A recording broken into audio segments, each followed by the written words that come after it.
Halo Bapak Guru dan teman-teman sekalian, pada kesempatan kali ini saya akan menampilkan video mengenai seseorang yang menjadi inspirasi saya dalam kehidupan saya, yaitu kakak saya sendiri. Namun pertama-tama izinkan saya untuk memperkenalkan diri terlebih dahulu. Perkenalkan, nama saya Melody Cahaya Tarigan dari kelas 4 SMA Cahaya. Yang pertama saya akan menanyakan mengenai identitas, yaitu nama dari kakak saya. Nama saya Tania Jessica Tarigan, dan untuk gelar saya S1 Sarjana Teologia. Lalu pertanyaan yang kedua adalah mengenai pekerjaan saat ini. Pekerjaan saya saat ini adalah sebagai tenaga detaser. Tenaga detaser adalah orang yang melayani di gereja. Jadi tenaga detaser ini merupakan satu tahap untuk menjadi pendeta di gereja GBKP. Karena kita sudah mengetahui bahwa pekerjaan dari kakak saya ini adalah sebagai pastor yang menaungi beberapa gereja, namun pasti di balik itu semua ada perjalanan-perjalanan yang harus ditempuh oleh kakak saya. Jadi kita akan menanyakan pertanyaan ketiga, yaitu bagaimana perjalanan dari SD hingga sampai dengan SMA. Ya, jadi perjalanan pendidikan saya dari SD sampai SMA itu, saya menjalaninya jauh dari kedua orang tua karena dari SD saya sudah merantau. Saya disekolahkan orang tua saya, tinggal bersama saudara saya, karena orang tua saya tinggal di desa. Jadi orang tua saya memiliki harapan bahwa saya akan memiliki pendidikan yang lebih baik apabila saya disekolahkan di tempat keluarga saya yang kebetulan punya tempat pendidikan yang dianggap lebih mumpuni seperti itu. Jadi saya SD Negeri Siantar, kemudian saya juga SMP sampai SMA saya luluskan di Siantar. Lalu pertanyaan yang selanjutnya adalah apa tantangan ataupun rintangan yang dilalui pada saat menempuh pembelajaran SD sampai dengan SMA. Kesulitan dan hambatan yang saya hadapi itu mungkin sama seperti anak-anak pada umumnya ya. Tapi yang menjadi perbedaannya itu adalah karena saya tinggal tidak bersama orang tua saya. Jadi kesulitan yang saya hadapi adalah ketika saya harus belajar untuk menyesuaikan diri di keluarga yang baru. Saya juga harus belajar untuk menahan emosi saya. Dalam artian saya tidak bebas untuk berekspresi, menyampaikan apa yang saya inginkan, apa yang saya tidak suka. Karena ketika kita tinggal bersama orang lain yang bukan kedua orang tua kita, tentunya kita harus belajar jauh lebih mandiri lagi. Kita juga harus belajar memahami keadaan. Jadi pada saat usia saya yang harusnya mungkin masih bisa bermain seperti anak-anak yang pada umumnya, saya sudah harus dituntut untuk berpikir lebih dewasa bagaimana menyikapi keadaan pada saat itu. Jadi saya juga kesulitan untuk menyampaikan apa keluhan-keluhan yang saya hadapi di sekolah misalnya seperti itu.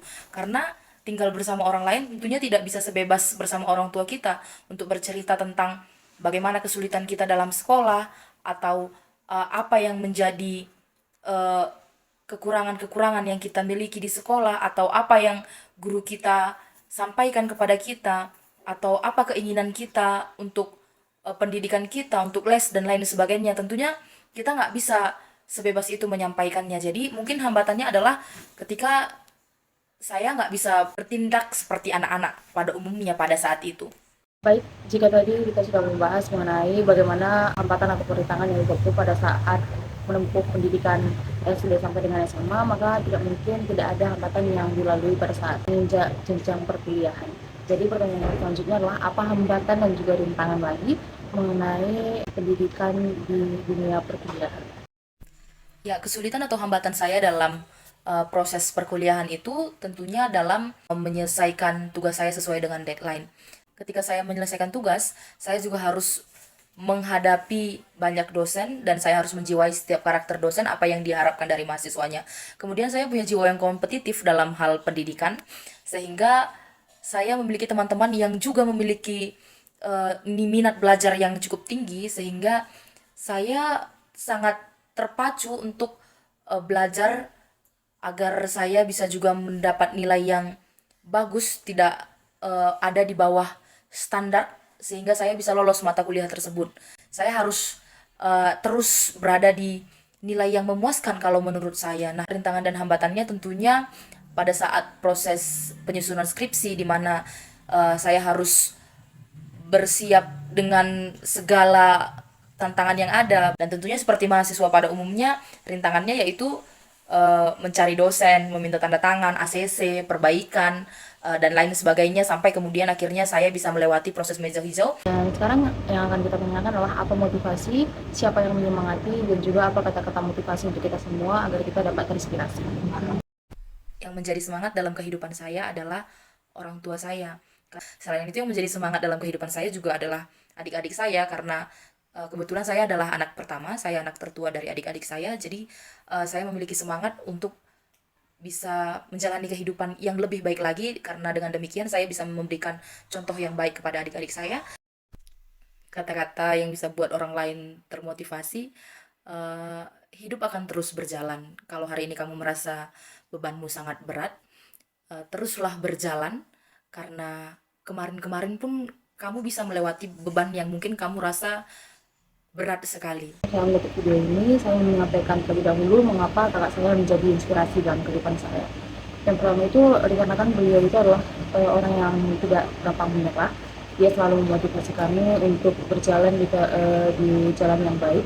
Dia selalu memberitahu apa yang harus dilakukan dan juga apa yang tidak harus dilakukan di dalam dunia pendidikan. Dan dia adalah orang yang sangat pantang menyerah dan dia selalu memenuhi apapun yang kami tanyakan kepada dia. Jadi untuk sekedar informasi, kakak saya ini adalah kakak saya yang pertama. Jadi dia adalah orang yang sangat menginspirasi kami, kelima adik-adiknya. Jadi dia selain kedua orang tua kami, dia juga selalu memberikan semangat, arahan, didikan.